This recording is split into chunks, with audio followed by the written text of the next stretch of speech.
রাজার কাছে এসে মানুষ জানিয়ে দিল, ও আমাদের রাজা মশাই, আমরা যে আনা সাগরকে পবিত্র পানি বলে মানি, ওই পানিতেই মুসলমান কোন উযু করে, মুসলমান কোন তারা তাদের পছন্দের খানা খায়, আর ওই পানিতে সেই হাত টাত বাসন ধোয়, আমাদের পবিত্র পানিকে অপবিত্র করে দিচ্ছে। তাই গরিবে নওয়াজকে পানি নেওয়া বন্ধ করে দাও। আমাদের গরিবে নওয়াজের কাছে সৈন্য চলে এলো, এই পানি তোমরা ব্যবহার করতে পারবে না, এই পানি তো তোমাদের জন্য নয়, এই পানি আমাদের পূর্ণ পানি, এই পানিতে তোমরা উযু করতে পারবে না, এই পানিতে তোমরা খাওয়া দাওয়ার পরে ধৌত করতে পারবে না। গরিবে নওয়াজ তাদেরকে বলেছিলেন, বিশাল এলাকা পানি, আনা সাগর, এক কিনারে আমরা উযু করি এবং হাত মুখ ধুই, তো তোমাদের অসুবিধে কি হয়? আর পানি তো সৃষ্টিকর্তা সবার জন্যে বানিয়েছে, কিন্তু তারা ক্ষমতার জোর দেখাতে গেল, কেন তাদের হাতে রাজ ক্ষমতা রয়েছে। যুগে যুগে রাজ ক্ষমতাশালীরা ইসলামের সব থেকে বড় দুশ্মন হয়েছিল, মাথায় রেখে দেবে। এ যুবকেরা, তরুণেরা, গরিবে নওয়াজকে যখন তারা চাপ দিল, না হুকুম রাজার পানি নিতে পারবে না, গরিবে নওয়াজ হযরত কুতুবউদ্দিন বখতিয়ার কাকি রাহমাতুল্লাহ আলাইহি বলল, এ বাবা কুতুবউদ্দিন, এরা মনে হয় পানি আর আমাদেরকে নিতে দেবে না, যাও বাবা এক মগস বা এক পাত্র বা এক লুটা পানি তুলে নাও, যেটা প্রয়োজনে আমাদের কাজে লাগতে পারে। ওই পানিটা যখন তুলবে, আনা সাগরকে বলবে, আল্লাহ নবীর পাঠানো মঈনুদ্দিন তোমাকে ডেকেছে। এ যুবকেরা, তরুণেরা, বাবেরা, হযরত কুতুবউদ্দিন বখতিয়ার কাকি লুটা ডুবালো, আর লুটা যেই উঠলো, সমস্ত আনা সাগরের পানি গায়েব হয়ে গেল। কিতাবের মধ্যে লেখা আছে, আনা সাগরের পানিকে আল্লাহ সংকুচিত ছোট করে ওই লুটার মধ্যে প্রবেশ করিয়ে দিয়েছে।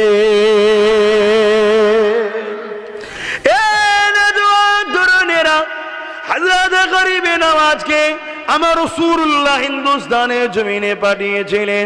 আমার রাসূলুল্লাহ বলেছিলেন, মঈনুদ্দিন, হিন্দের জমিন থেকে আমি খুশবু পাচ্ছি, ওখানে যান, দ্বীন ইসলামের কথা মানুষকে শোনান। আমি রাসূলুল্লাহ ওখান থেকে আমার ভাইদের খুশবু পাচ্ছি।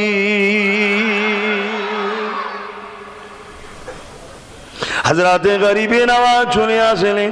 অনেক বড় কথা, মূল জায়গাটা বলি, ওই আনা সাগরের পারে একটা জায়গায় গরিবে নওয়াজ স্থান করলেন, ওই জায়গায় তাশরীফ নিয়ে রাখলেন। হুজুর আমার ইজাজত দিলেন, এ বাবা কুতুবউদ্দিন বখতিয়ার কাকি রে, আযান দাও বাবা, নামাজ হবে বাবা। হযরত কুতুবউদ্দিন বখতিয়ার কাকি আযান দিতে লাগলেন। এই আযানের পরে জামাত শুরু হয়ে গেল। ওই আনা সাগরের পানিতে উযু করলেন, উযু করে নিয়ে নামাজ পড়তে লাগলেন। আর আনা সাগরটা হলো তাদের বিশ্বাস, তৎকালীন সময় যারা ছিল তাদের কাছে পবিত্র পানি ওটা। ওরা পাপ টাপ করে এসে ওই পানিতে ডুবটুব মারলে নাকি ওদের বিশ্বাস। ভাই, আমি কারো বিশ্বাসকে খাটো করে দেখতে চাইছি না, আমি বিশ্বাস করি না, সেটা আমার ব্যাপার। তাদের বিশ্বাস, তাদের প্রেম তার কাছে, তাদের নাকি পাপ ধুয়ে যেত, তাই পবিত্র পানি জানতো। তরুণেরা, হযরত গরিবে নওয়াজ খাজা মঈনুদ্দিন আজমিরি ওই জায়গাতে উযু করে নিয়ে নামাজ আদায় করে খলিফা মুরিদ নিয়ে বসে রয়েছে। এমন সময় রাজা সৈন্যরা, রাজার লোকেরা যারা উটকে পরিচালনা করত, এমন করে উট চড়িয়ে ওই ময়দানে এসে হাজির হয়েছে। গরিবে নওয়াজ বসে আছে দেখে ওই জায়গাতে আগিয়ে এসে বলতে লাগলো, এ মুসাফিরেরা, এখান থেকে ওঠো বাবা, কেননা এই জায়গাতে রাজা উট বসে, রাজার উট বসার জায়গা এটা। গরিবে নওয়াজ নামাজ বলতে লাগলেন, বাবা এত বড় ময়দান রয়েছে, যেখানে খুশি রাখলে তো হয়, সব জায়গাটা ছেড়ে দিয়ে এই জায়গাতে কেন রাখতে মন গেল বাবা? তারা বলতে লাগলো, না তোমরা মুসাফির মানুষ, অন্য জায়গায় চলে যাও, এই জায়গাতে রাজার উটটা বসতে লাগবে। আমার গরিবে নামাজ জবান দিয়ে বলেছিলেন, এ বাবা কুতুবউদ্দিন বখতিয়ার, ওঠো বাবা, চলো অন্য জায়গায় যায়। রাজার উট যখন এখানে বসার জায়গা, আমি মঈনুদ্দিন বলি রাজার উটই তাহলে বসে থাকো। এই বলে হুজুর আমার চলে গেলেন। রাত পার হয়ে গেল, পরের দিন উট চালকেরা উট তুলতে এসেছে, কিন্তু অবাক হয়ে দেখতে লেগেছে উট আর উঠতেছে না। হাজারো চেষ্টা, হাজারো মারধর করেছে, উট কোনোভাবে উঠতে চাইছে না। এ যুবকেরা, তরুণেরা, 850 বছর আগে যে মঈনুদ্দিনের এক জবানের কথায় উট বসেছিল আর রাজা তুলতে পারেনি, আজকের কিছু জালিম বলছে মঈনুদ্দিন হুজুরের মাজার তুলে দেব। এ জালিমরা শুনে রেখে দে, তোদের বাপেরা উট তুলতে পারেনি, আর আমার আল্লাহর মাহবুবের মাজার তোলার স্বপ্ন দেখেছি। মনে রাখবি, এই স্বপ্ন খুব তাড়াতাড়ি তোদেরকে জন্মের মতো দুনিয়ার স্বাদ থেকে চাকা বন্ধ করে অবশ্যই উঠে যেতে হবে।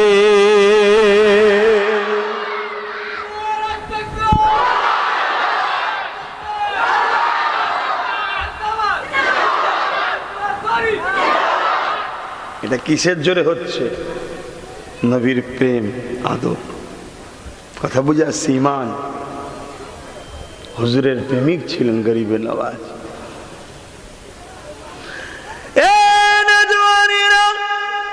বাদশার কাছে খবর চলে গেল, বাদশাহ লোক মারফত গরিবে নওয়াজের কাছে চিঠি করেছে, কিন্তু তার আগের একটা পয়েন্ট আপনারা নোট করবেন। ওই বাদশাহ তৎকালীন সময় যে ছিল, তার মা যখন মারা যাবার সময় হয়ে গিয়েছিল, একটা চিঠি লিখেছিল। ওই চিঠির মধ্যে ছেলেকে বলেছিল, বাবারে তোর রাজত্ব চলাকালীন একজন মুসলমান আসবে, তার বিরুদ্ধে লাগবি না বাবা, সে তোর রাজত্ব নিতে আসবে না বাবা, তার রাজত্ব দখলের কোনো নেশা থাকবে না বাবা, সে গরিবদের ঘরে ইনসাফ দিতে আসবে, সে মজলুমদের ঘরে জালিমদের হাতে বাঁচাতে আসবে, সে এক মালিক আল্লাহ পাকের বাণী শোনাতে আসবে, সৃষ্টিকর্তার কথা শোনাতে আসবে। তার পিছনে বাবা লাগবি না। যদি লেগেছিস তোর রাজত্ব যাবে, তুই যাবে, আর যদি তুই তাকে সম্মান করি, ভালোবাসি, তাহলে তোর রাজত্ব থাকবে, তোর কোনো ক্ষতি হবে না। এই খবরটা যখন রাজার কাছে গেল যে একজন মুসলমান এসেছিল একদল, তাদেরকে তাড়িয়ে দিয়ে উট বসিয়েছিল, ওই উট আর কোনোভাবে উঠছে না।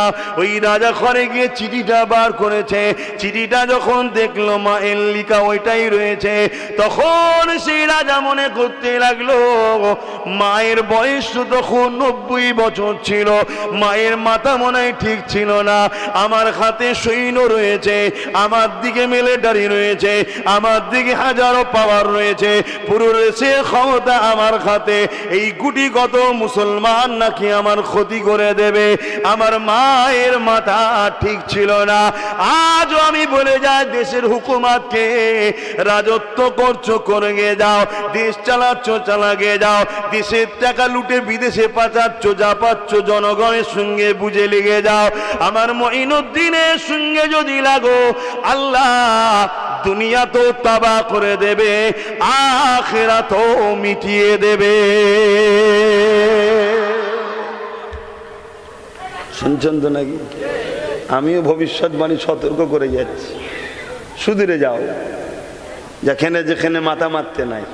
কে নরম জায়গায়, গদি জায়গায়, বালিশে তোষকে মাথা মারা আলাদা কথা, বালিশে মারতে মারতে কেউ যদি দিয়ালে মেরে দেয়, অসুবিধা আছে না?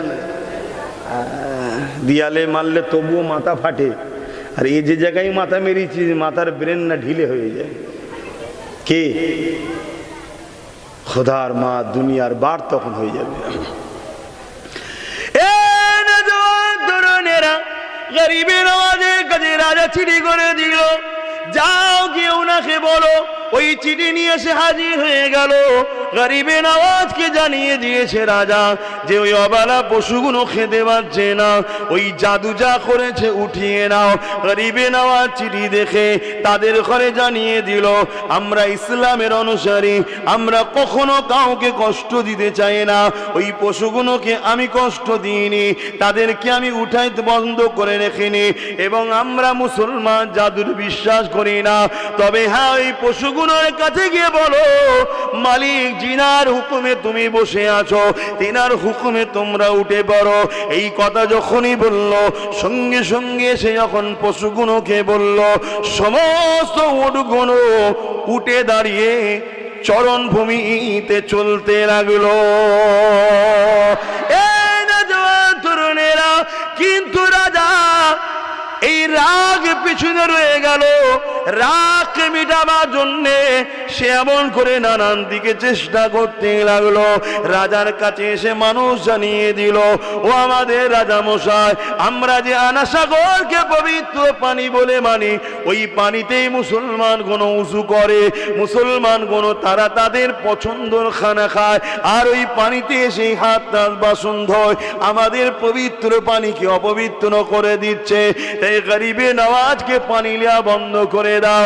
আমাদের গরিবে নওয়াজের কাছে সৈন্য চলে এলো, এই পানি তোমরা ব্যবহার করতে পারবে না, এই পানি তো তোমাদের জন্য নয়, এই পানি আমাদের পূর্ণ পানি, এই পানিতে তোমরা উযু করতে পারবে না, এই পানিতে তোমরা খাওয়া দাওয়ার পরে ধৌত করতে পারবে না। গরিবে নওয়াজ তাদেরকে বলেছিলেন, বিশাল এলাকা পানি, আনা সাগর, এক কিনারে আমরা উযু করি এবং হাত মুখ ধুই, তো তোমাদের অসুবিধে কি হয়? আর পানি তো সৃষ্টিকর্তা সবার জন্য বানিয়েছে, কিন্তু তারা ক্ষমতার জোর দেখাতে গেল। কেন? তাদের হাতে রাজ ক্ষমতা রয়েছে, যুগে যুগে রাজ ক্ষমতাশালীরা ইসলামের সব থেকে বড় দুশ্মন হয়েছিল, মাথায় রেখে দেবে।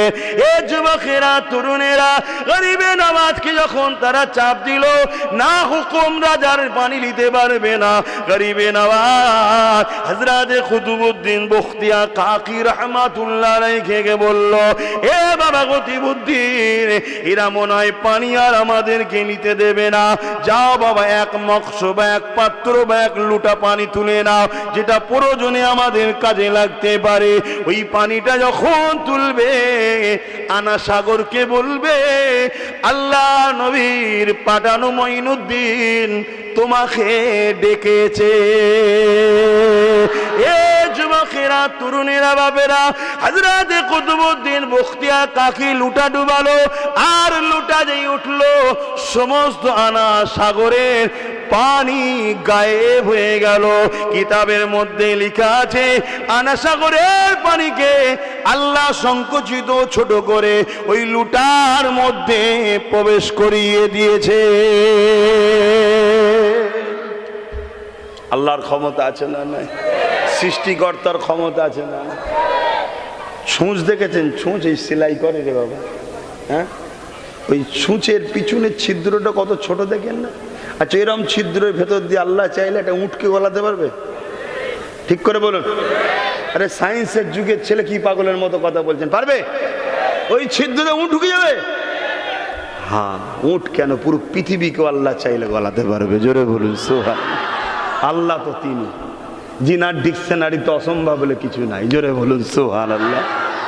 হায় হায়, গরিবে নওয়াজ তিনার ভরসাই চলে, আর আমরা কার ভরসায় চলি? মুখের কথা, দিলের কথাটা জানতে চাইছি। বলুন বলুন। যদি চলেন তো ভালো কথা, আলহামদুলিল্লাহ, আর যদি না চলেন তাহলে আর কিছু করার নেই। দুনিয়াও যাবে, আখিরাতে যাবে। আল্লাহকে ভয় করুন, অন্য কাউকে নয়। ওয়ালিমান খাফা মাকাম রাব্বিহি জান্নাতান, সূরা রহমানে আল্লাহ বলছে, যারা আমাকে ভয় করে, অন্য কাউকে করে না, আমাকে শুধু ভয় করে, আমি আল্লাহ তাদের জন্য দুটো দুটো জান্নাত দেবো। জোরে বলুন সুবহানাল্লাহ। শুনছেন আল্লাহর ভয় করার কত বড় ফজিলত? আল্লাহকে ভয় করুন। হযরত গরিবে নওয়াজ খাজা মঈনুদ্দিন আজমিরি রহমাতুল্লাহ আলাইহির এই খবরটা বাদশার কাছে চলে গেল। বাদশা মন্ত্রী আমলাদেরকে নিয়ে বসে গেল। আরে মঈনুদ্দিন কি চাইছে, ওই মুসাফির মুসলমানটা কি চাইছে, যদি কেউ বলতে লেগেছে মনে হয় রাজ ক্ষমতা চাইছে। ওই সময় রাজা বলছে রাজ ক্ষমতা চাইলে কি করে দেওয়া যেতে পারে, কি করে দেওয়া যেতে পারে। অনেকে ধারণা আব্বাস সিদ্দিকী কি চাইছে, মনে হয় ও সিএম হবে। আজকে অনেকে ভাবছে না, আমি ওপেন বলে যাচ্ছি, খারাপ নেবেন না। ওই চেয়ারের জন্য আমার এক সেকেন্ডের জন্য কোনোদিন খেয়াল আসে না, নাউজুবিল্লাহ মিন জালিক। আমি কি চাই, আমি চাই আমার মসজিদ, আমার মাদ্রাসা, আমার দ্বীনের উপরে কেউ আঘাত না দেয়। আমি চাই কি আমার কওমকে কেউ যেন না লোটে, এটা আমি চাই। কথা মাথায় ঢুকছে না দেখে।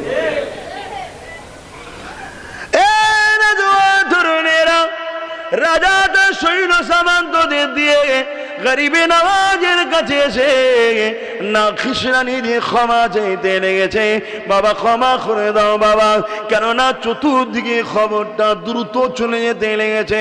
সবাই এসে আমার কাছে আবদার করেছে, এ আমাদের রাজা মশাই, গুনাহ করার পরে আমাদের বিশ্বাস ওই পানিতে আমরা ডুব দিলে আমাদের পাপ গুলো ঝরে যেত। এখন পানি নাই তো ডুব কোথায় দেবো, এই গুনার পূজা গুলো নিয়ে যাব কোথায়? তাই রাজা মশাই কিছু ব্যবস্থা করে। তাই গরিবে নওয়াজের কাছে এসে ক্ষমা চাইতে লেগেছে। বাবা ভুল হয়ে গেছে, ক্ষমা করে দাও। কি চাইছেন আপনি? গরিবে নওয়াজ বলেছিল, শোনো আমি কোনো কিছুই চাই না, এই জমিন আসমানের একমাত্র মালিক সৃষ্টিকর্তা আল্লাহ। আমি মানুষের কাছে সেই আল্লাহর কথা শোনাতে এসেছি। যাদের উপরে জুলুম হচ্ছে তাদেরকে বাঁচাতে এসেছি। যাদের গলায় খুন্তি ঝুলানো আছে, তখন জাতের বিরাট বিধাভেদ ছিল, ওপর জাত নিচু জাতকে এত ছোট করে রাখতো, তাদের গলায় খুন্তি ঝুলিয়ে রাখতো, তাদের মুখ দেখলে অশুভ মনে হতো। আমি গরিবে নওয়াজ এই অসহায় মানুষগুলোর বিধাভেদকে মিটাতে এসেছি। এ যুবকেরা, তরুণেরা, এ বাদশা, তুমি তোমার রাজত্ব চালাচ্ছ, চালাগে যাও, ও বিষয়ে আমার কোনো কিছু বলার না, ও বিষয়ে আমার কিছু লোভ লালসানায় দেখারও না। গরিবে নওয়াজ অবাক হয়ে কত শুনলো যে রাজা অবাক হয়ে গেল। এই বিষয়টা নাকি বাবা আপনি যা বলছেন আমরা সব মেনে নেব, শুধু পানিগুলো ফিরিয়ে দেন। গরিবে নওয়াজ বললেন, বাবা কুতুবউদ্দিন, যা বাবা পানিটা গিয়ে ঢেলে দাও। ওই পানিটা যখনই ঢেলে দিল, আনা সাগরের পানি কানায় কানায় হয়ে যায়। আরো জোরে বলুন সুবহান।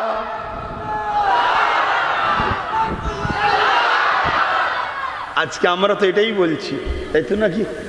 কেন্দ্র সরকার দেশ চালাচ্ছ, চালাগে যাও।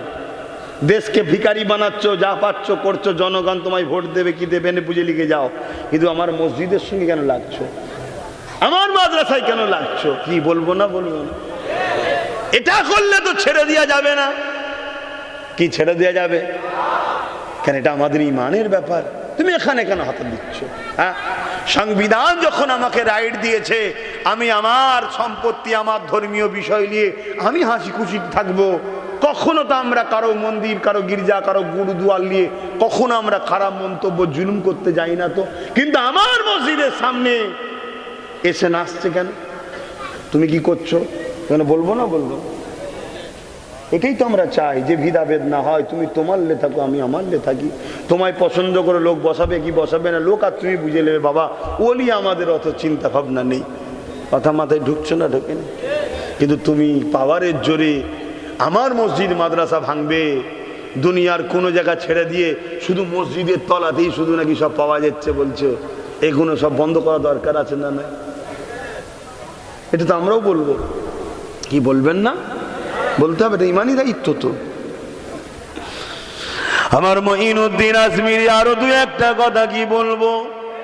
সবাই বলছেন, হাত তুলে বলুন মাশাআল্লাহ। আল্লাহ গরিবে নামাজের রুহানি দোয়া আপনাদেরকে মিলাক। বলুন সুবহানাল্লাহ, বলুন আল্লাহুম্মা আমিন।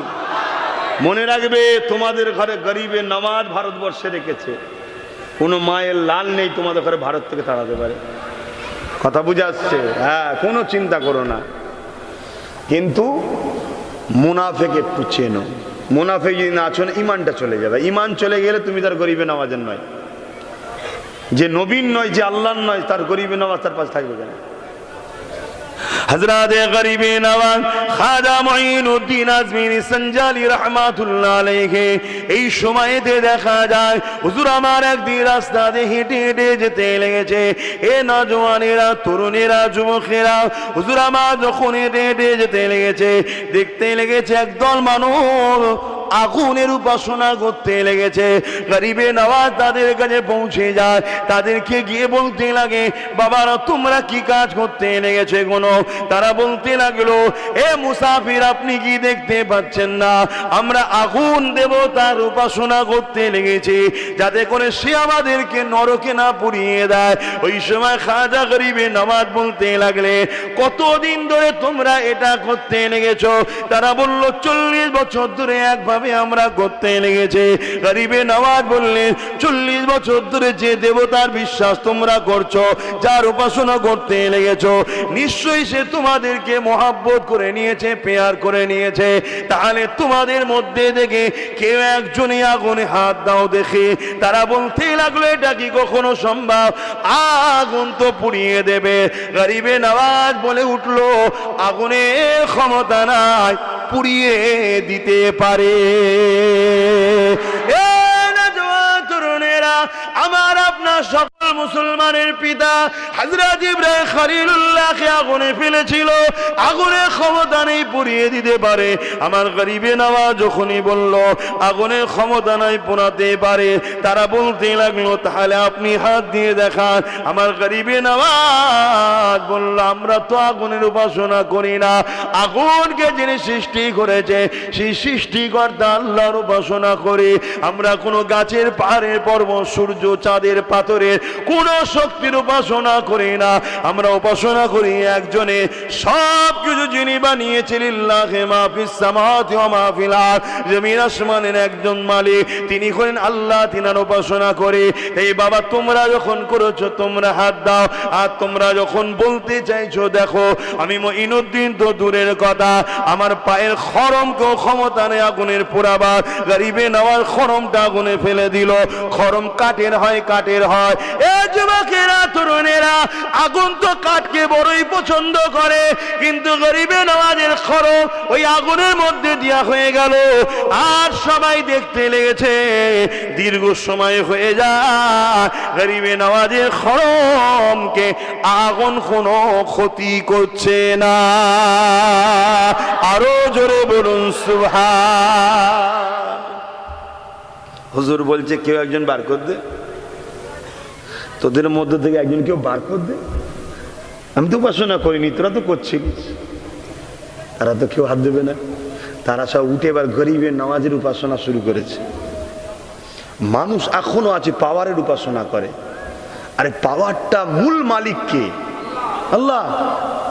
আব্বাস সিদ্দিকী যে কথা বলছে, এই কথা বলার ক্ষমতার মূল মালিক তো আব্বাস নয়, এ তো আল্লাহ দিয়া ক্ষমতা, আমাকে ব্যবহার করতে দিচ্ছে আল্লাহ। মূল মালিক তো আল্লাহ। বুঝতে পারছেন তো? সাগরে তুফান হয়, ক্ষমতা কার? সূর্য ওঠে, ক্ষমতা কার? চাঁদ ডোবে, ক্ষমতা কার? সব কিছু ক্ষমতা একজন আল্লাহ। কথা মাথায় ঢুকছে? তারা আমার গরিবের নামাজের উপাসনা শুরু করেছে। গরিবের নামাজ বলছে, সেই বোকার মতো আবার কাজ করছো, তোমাদেরকে যিনি সৃষ্টি করেছেন তার উপাসনা করো, আমারও নয়, কোনো কারো নয়। তিনি হলেন একজন আল্লাহ। জোরে বলুন সুবহানাল্লাহ। গরিবে নামাজের এই সত্য বাণী শুনে তারা ইমানের কালেমা পড়ে মুসলমান হয়ে যায়। জোরে বলুন সুবহানাল্লাহ। গরিবে নামাজ বলল, দিল থেকে মেনেছো তোমরা? তারা বলল, হ্যাঁ দিল থেকে মেনেছি। গরিবে নামাজ বলছি, দিল থেকে মেনে থাকো তাহলে পরীক্ষা দাও। কিভাবে?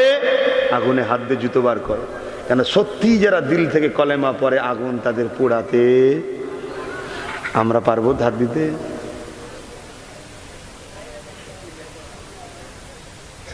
কিছু বুঝতে পারছেন? তাহলে আমাদের দুর্বল কোথায় হয়েছে? আমরা কলমা পড়েছি, কিন্তু কলমার গাছ আর বেঁচে আছে কি সন্দেহ হচ্ছে। কেন? ওই গাছটা দুটো জিনিস চাই। যে কোনো গাছ লাগান, মাটি চাই আর পানি চাই, তাই তো নাকি? আর আবহাওয়া যেটাকে বলা হয়, এক হলো মাটি আর এক হলো আবহাওয়া। এখানকার আবহাওয়ার গাছ মক্কার মতো জায়গাতে হবে না, ওখানকার আবহাওয়ার গাছ এখানে হবে না, এক এক জায়গার এক এক রকম আবহাওয়া, এক রকম মাটি। তা ইমানের গাছ যে পড়েছিল লা ইলাহা ইল্লাল্লাহু মুহাম্মাদুর রাসূলুল্লাহ, অর্থাৎ ইমানের চারা লাগিয়ে দিলাম, এটাকে তো বেঁচিয়ে রাখতে হবে। এটাও বেঁচিয়ে রাখতে গেলে দুটো জিনিস লাগে, একটা হলো আবহাওয়া আর একটা হলো মাটি। এই আবহাওয়াটা কি? নবীর প্রেমের আবহাওয়া, নবীর আদবের মাটি। যদি থাকে গাছ বেঁচে থাকবে, না হয় কলেমা পড়েও বেঈমান হয়ে যাচ্ছে। শুনছেন তো নাকি? আমি ঘুরিয়ে ফিরিয়েছি, এক জায়গায় আপনাকে আনছি, নবীর সঙ্গে জুড়ুন, নবীর সঙ্গে জুড়ুন। আল্লাহ বলছেন, হাবিব কোরআনে জানাচ্ছে আল্লাহ, মুনাফিকের বৈশিষ্ট্য হলো এটা, মুনাফিক আল্লাহর দিকে ছুটে ছুটে যায়, আর হাবিব আপনার বেলা তারা হোঁচট খায়। শুনছেন তো নাকি? মুনাফিকের একটা বড় নমুনা আল্লাহ কোরআনে রাসূলকে জানাচ্ছে, হাবিব আপনার আমার জন্য মুনাফিক আমার দিকে আর তার আল্লাহর দিকে ছুটে ছুটে যায়, হাবিব আমার দিকে ছুটে ছুটে আসে। আর যখন দরবারে রিসালাতের তাজিমের কথা বলা হয়, সর ঝুঁকাকে চলো, তখন তারা একটুখানি কেমন কেমন করে, এ শিরক হয়ে যাবে, এটা হয়ে যাবে, ওটা হয়ে যাবে, এই বলে না, বলে না। আল্লাহ কোরআনে বলছে এরা হলো সব থেকে বড় মুনাফিক, হাবিব এদেরকে চিনুন। শুনছেন তো নাকি? আর এই সব মুনাফিক বক্তা মুলি সাহেবদের পাল্লায় যদি আমরা পড়ে যাই, আমাদের ঈমান থাকবে? আজকে সমাজে কথা কি, আমার নবীর ইলম নিয়ে কথা হচ্ছে। কেউ বলছে আমার নবী অন্তরের খবর জানে না, কেউ বলছে ইলমে গায়েব জানে না, কেউ বলছে এতটুকু জানে অতটুকু জানে না, কেউ বলছে জানতেন ভুলে যায়, কেউ আবার বলছে আবা তাসা আলিফ বেত এসে পড়তে পারে না, কেউ বলছে আমি মিশর থেকে পড়ে এসছি, আমি বিরাট শিক্ষিত। কথা বুঝে আসছে না? না, হাই রে মূর্খ, তুই আমার নবীর ইলম মাপতে যাচ্ছিস? হ্যাঁ, এই আওকাতটা তোকে কে দিল? এই ক্ষমতাটা তোকে কে দিল? যে নবীর শানে গলার আওয়াজের থেকে আওয়াজ উপরে উঠে গেলে জীবনের সব আমল বরবাদ হয়ে যায়। হ্যাঁ, এলেমের গরম এত, এলেমের গরমেই তো ইবলিস শয়তান ধ্বংস হয়ে গেছে। আমি মিশর পড়ে এসেছি, আমি যা বলবো সমাজ খাবে। সমাজে যাদের ঈমান নেই তারা খাবে, যারা ঈমান আছে জুতোর তলায় তোমায় রাখবে, জুতোর ওপরে তুলবে না। কথা ঠিক না বে ঠিক গো? কেন আব্বাস সিদ্দিকী হোক আর যেই হোক, আমার নবীর আগে কেউ নাই। ঠিক না বে ঠিক? তো ভাইয়ের আমার নবী পাক সাল্লাল্লাহু আলাইহি সাল্লাম নিয়ে খুব বুঝে বুঝে কথা বলতে হবে। বসিরহাট বড় মাওলানা আল্লামা রুহুল আমিন সাহেব রহমাতুল্লাহ আলাইহি আমরা সবাই চিনি, নাম শুনেছি, তাই তো নাকি? দাদা হুজুরের খলিফা, দাদা হুজুরের ছাত্র, তিনি একটা বই লিখেছেন কালিমাতুল কুফুর। কোন কোন কথায় কুফুরি হয়, কোন কোন কথায় কুফুরি হয়, কাফের হয়ে যাবে, কোন কোন কথায়। সেখানে তিনি বলছে কেউ যদি নবীকে গরিব বলে, নবীকে কেউ যদি গরিব বলে, রাখাল বলে, অনেকে বলে না আমার নবী রাখাল ছিল, বলে না, বলে হ্যাঁ, এই সব কথা বললেও ঈমান চলে যাবে। এমনকি আমার নবীকে কেউ যদি এতিম বলে তাও ঈমানের খাতরা হয়ে যাবে। কিন্তু কাউকে সান্ত্বনা দিবার জন্য যদি কেউ বলে তুমি মনে দুঃখ নিও না, আল্লাহ নবী তিনিও বাপ মা হারা ছিলেন, তেনার আব্বা আম্মা চলে গিয়েছিলেন, তিনি এতিম এসিদ ছিলেন, তুমি মনে কষ্ট নেই, এটা আলাদা বিষয়। কিন্তু বারবার কি আমার নবী এতিম ছিলেন, এতিম নবী, এতিম নবী, এতিম নবী, হ্যাঁ, এই যে অসহায় ভাব দেখানো, নবী অসহায়, হ্যাঁ নবী অসহায়, পুরো কায়নাতকে যিনি আশ্রয় দিচ্ছে তিনি অসহায়। এজন্য আমার নবীর শানে খুব বুঝে বুঝে কথা বলতে হবে। আল্লাহ আমাদের সকলকে হেদায়েত দেন, বুঝার তৌফিক দান করেন, বলুন আল্লাহুম্মা আমিন। আল্লাহ নবীর জীবনে এমনও দিন গেছে, নবী পাক যখন আল্লাহকে সিজদা করেছে, আমার নবী পাকের পিঠের ওপরে তৎকালীন জালিম শাসক যারা ছিল তারা তাদের লোকেদের ঘরে দিয়ে আমার নবীর পিঠের ওপরে পচা দুম্বার ফুরিকে পর্যন্ত চাপিয়ে দিয়েছে। দয়ার নবী আমার নিঃশ্বাসিতে বড় কষ্ট হচ্ছে, মাথা তুলতে পারছে না। এই অবস্থায় নবী আমার সিজদায় পড়ে রয়েছে।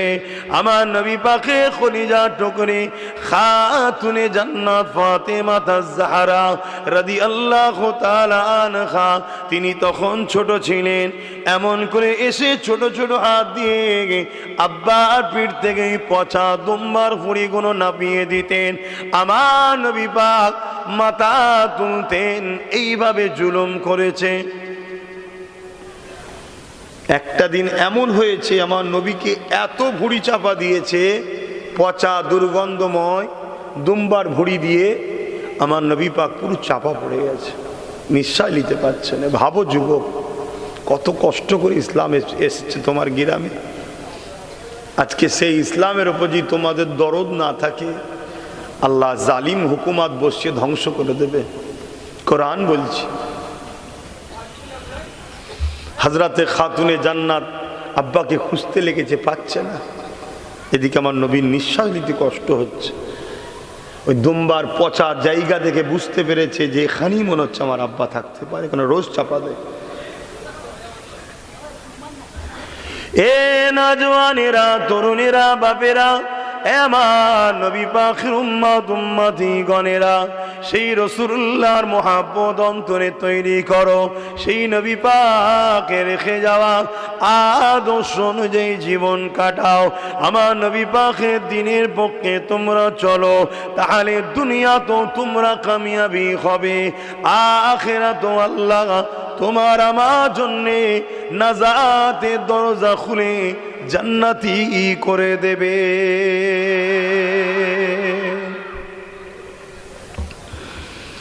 হযরত আম্মা জান ফাতেমা তাজ-জাহরা রাদিয়াল্লাহু তাআলা আনহা ওই জায়গা থেকে যখন ফুড়িগুলো সরিয়ে দেয়, আমার রাসূলুল্লাহ মাথাটা তুলে নেয়।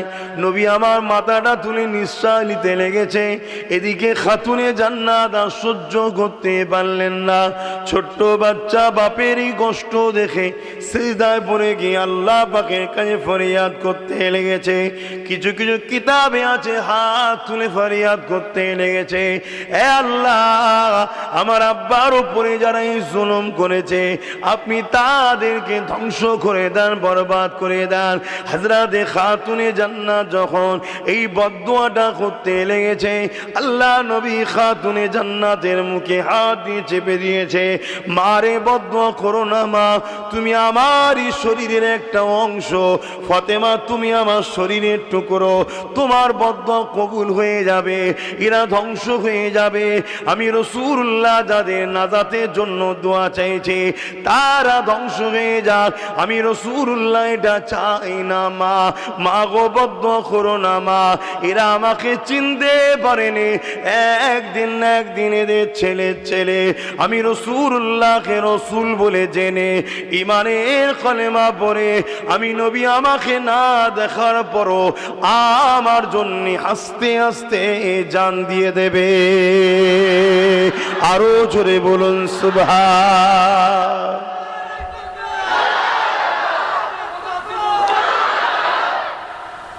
আমরা তো সেই উম্মত, না দেখেই তো হুজুরকে ভালোবেসেছি।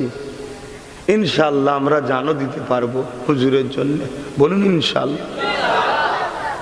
যদি সেদিন বদদুয়া করে দিতে, এখন পর্যন্ত আর দুনিয়া থাকতো না, এতদিন পর্যন্ত আমাদের কাছে ইসলামও আর আসতো না। তো সেই নবীর মহব্বত ভালোবাসা কতটা আমাদের উপরে, আমরা সেই নবীর জন্য কি করলাম বলুন। আজকে সেই নবীর ইসলামকে নিয়ে মিডিয়াগুলো খুলে দেখুন, এক শ্রেণী দাজ্জাল মিডিয়া এক শ্রেণী বেরিয়েছে, দিন রাত আমার ইসলামকে নিয়ে গীবত করছে না করেন, সমালোচনা করছে না করেন। আমরা কি করলাম? অথচ সারা জীবন নবী আমার তোমার আমার জন্য কেঁদেছে। আজও এই সময় এই টাইমেও আল্লাহ নবী রওজা মুবারকে তোমার আমার জন্য এখনো কাঁদতেছে। মানেন তো নাকি? ইহুদিদের আকীদা হলো মোহাম্মদ রসুল মরে পচে গেছে। কাদের আকীদা একটু বলুন? ইহুদি। এটা ইহুদিরা প্রচার করে।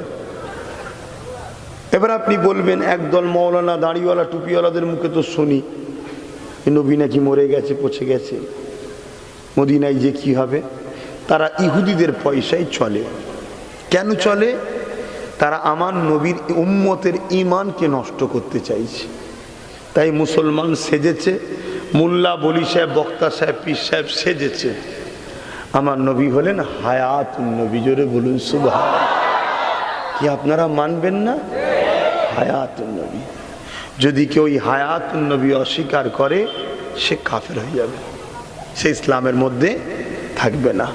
দেখছেন নামাজ পড়ছে, দেখছেন দাঁড়িয়ে আছে, দেখছেন টুপি আছে, দেখছেন কোরআন হাদিস বলছে, দেখছেন হজ করছে। আপনি জানেন মিশরের মাটির তলায় খ্রিস্টানরা মাদ্রাসা করে রেখেছে? আপনি জানেন লক্ষ লক্ষ মিলিয়ন বিলিয়ন কোটি টাকা খরচ করে মাদ্রাসা তৈরি করে সেখানে ওয়াশিংটন থেকে সিলেবাস দেওয়া হয়। ওয়াশিংটন কোথায় জানেন? আমেরিকায়। কেন? এই উম্মতের কাছে নকল ইসলাম দাও, অরিজিনালটা কেড়ে নাও, নকলটা দাও। ইসলাম সেম নামাজ, সেম দাড়ি, সেম টুপি, সেম রোজা, সেম কোরআন দেবে। কথা বুঝে আসছে? কিন্তু কোরআনের ব্যাখ্যাটা করবে ওয়াশিংটন স্টাইলে। আমি গল্প করছি না আপনাদের কাছে, নিতে পাচ্ছেন তো আমার কথা নাকি? এটুকু বিশ্বাস আছে তো নাকি? কি তথ্য চান আমার বাড়িতে কোনোদিন যে বলবেন আমি জেরক্স দেবো। মিশরের মাটির তলায় খ্রিস্টানদের গোপন মাদ্রাসা পত্রিকায় প্রকাশ হয়েছে। উদ্দেশ্য কি? এদের শুধু ঈমানটা নিয়ে নাও। ঈমানটা হলো হুজুরের সঙ্গে সম্পর্ক নাম।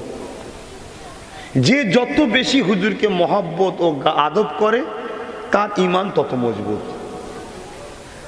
যেমন ভিন্ন কোনো দেশে যেতে গেলে একটা সার্টিফিকেট কি বলে পাসপোর্ট ও ভিসা লাগে, ঠিক তেমনই দুনিয়ার দেশ থেকে জান্নাতের দেশে যেতে গেলে একটা ভিসা লাগবে। ওই ভিসাটা হলো হুজুরের মহব্বত ও ভালোবাসা হৃদয়ে রাখতে হবে। জোরে বলুন সুবহানাল্লাহ। না হয় নাজাত নাই। আপনি যতই অর্থ নিয়ে যান, জামা কাপড় নিয়ে যান, টিকিটও থাকলেও আপনাকে কিন্তু এয়ারপোর্ট থেকে ঘুরিয়ে দেওয়া হবে, ভিন্ন দেশে যেতে দেবে না। বর্ডারে আপনাকে চেক করা হবে, ক্যান্সেল। আর আখেরাতে জান্নাতে যাওয়ার বর্ডার হলো কবর থেকে শুরু। শুনছেন তো নাকি? এটা হলো পলিসি। আল্লাহ নবী আজ রওজা মোবারকে আমার আপনার জন্য কাঁদছেন। নবী আমার সারাটা জীবন তোমার আমার জন্য কেঁদেছেন। আজও রওজা মোবারকে আল্লাহ নবী উম্মতি উম্মতি উম্মাত উম্মাত করে কাঁদছে।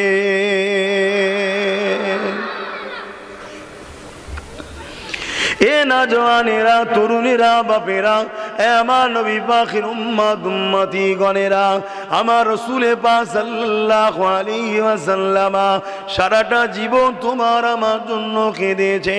যখনই কেঁদেছে কান্নার উদ্দেশ্য ছিল আল্লাহ আমার উম্মত উম্মতিদের মাফ করে দেন, আল্লাহ আমার উম্মত উম্মতিদেরকে নাজাত দিয়ে দেন, আল্লাহ আমার উম্মত উম্মতিদের উপরে আযাব গজব দিয়ে শেষ করে দেবেন না।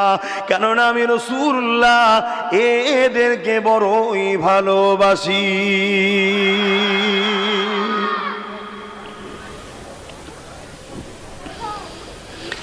এ নওজওয়ানেরা, 1 তারিখে আল্লাহ নবী কাবা শরীফের সামনে সিজদায় পড়ে গেলেন। পড়ে গিয়ে চোখের পানি ফেলে নবী আমার কাঁদতে লেগেছে।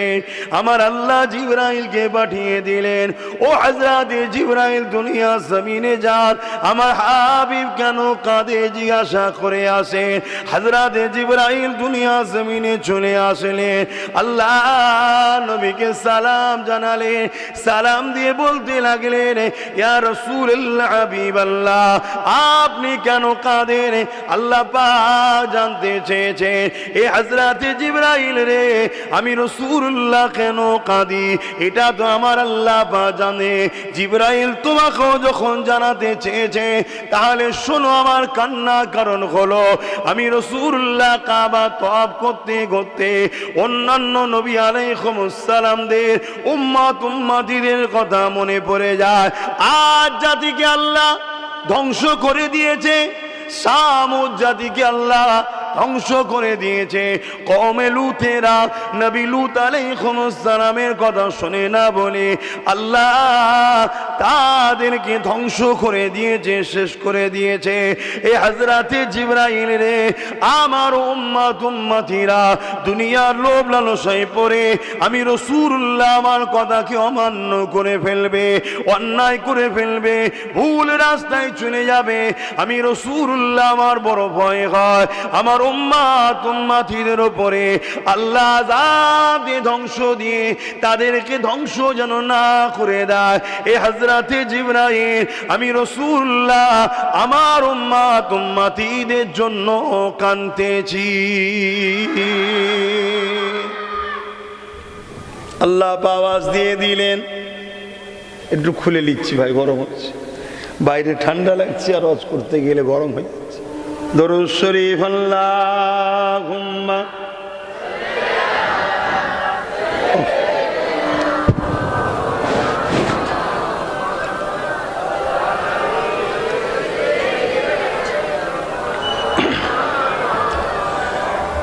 एक मैग़ नहीं उन पर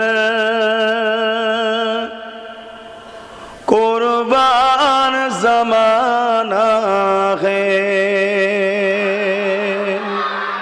আরো জোরে বলুন না। एक मैग़ नहीं उन पर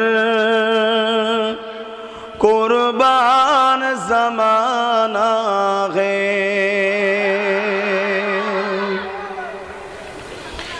एक मैग़ नहीं उन पर कुर्बान ज़माना है, कि मैग़ नहीं उन पर कुर्बान ज़माना है। एक मैग़ नहीं उन पर कुर्बान ज़माना है।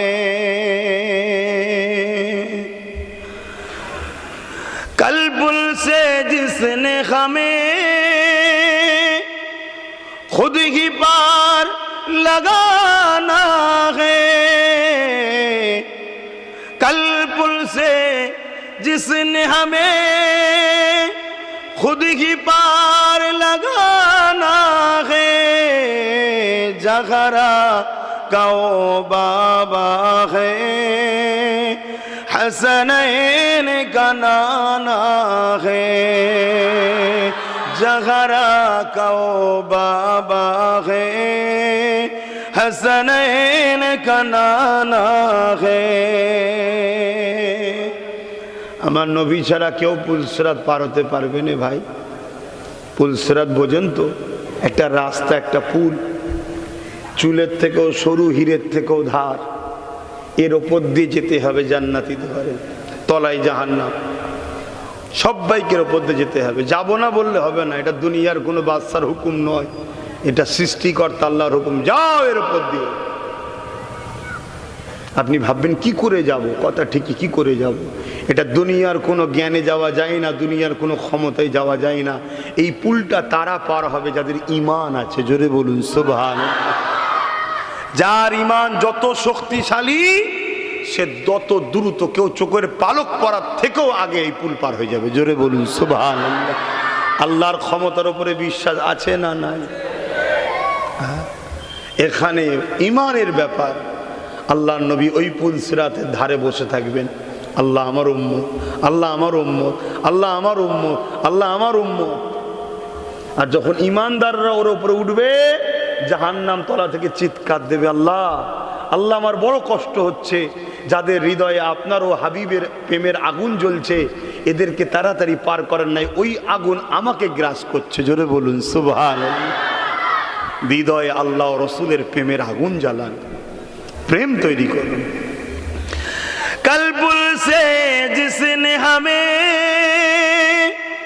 खुद ही पार लगाना है, जगरा कौ बाबा है, हसनैन का नाना है, एक मैं नहीं उन पर कुर्बान ज़माना है।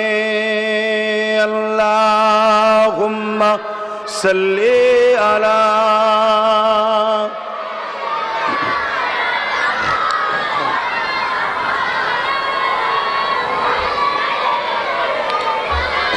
আমার আব্বা জানেরা, বাপেরা, ভাইয়েরা, আল্লাহ নবী, নূর নবী, দয়ার নবী কাবা শরীফের সামনে সেজদায় পড়ে কাঁদছে। আল্লাহ, আজ জাতির লোকেরা নবী আদ আলাইহিস সালামের কথা না শোনার জন্য তাদেরকে আপনি ধ্বংস করে দিয়েছেন।